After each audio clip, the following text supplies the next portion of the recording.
প্রচুর শীত, এভাবে মুড়ি টুরি দিয়া চাদর টাদর। আর আশেপাশের মুরব্বীদেরকে কয়, কি ব্যাপার, এত মুরব্বী হয়ে গেছেন, আর কয়দিন? মাঝে মাঝে উজু ছাড়াও আইসেন। মুরব্বীদেরকে বুঝায়, কয় কেন? উজু ছাড়াও মাঝে মাঝে নামাজ হয়ে যায়, আজকে তো আমি উজু করি নাই। খুব বুক ফুলায় বলতেছে। মুরব্বীরা তো অবাক, বেচারা তো আসলেই জানে না।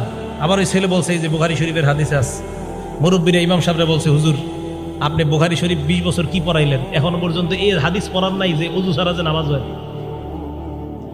হুজুর তো হ্যাঁ, আমি তো এই হাদিস পড়াইছি বাবা। তো আপনি তো একদিন উজু ছাড়া নামাজ পড়াইলেন না। হুজুর হাদিস পড়াইছে, তো আপনি একদিন উজু ছাড়া নামাজ পড়ে আমল করবেন না? এটা এই হাদিস কোন কিতাবের? ভাই কথা বুঝছেন, এই হাদিস বুখারী শরীফের। আপনি একদিন উজু ছাড়া নামাজ পড়াইবে, আমল করবেন না? হুজুর বললেন যে ভাই, উম্মতের ঘুম আর নবীদের ঘুমের মাঝে পার্থক্য আছে। ওই সেগুলো দেশে বুঝাই দিল, কি পার্থক্য? নবী যখন ঘুমায় তার চোখ ঘুমায়, অন্তর ঘুমায় না। উম্মত যখন ঘুমায় তখন উম্মতের চোখ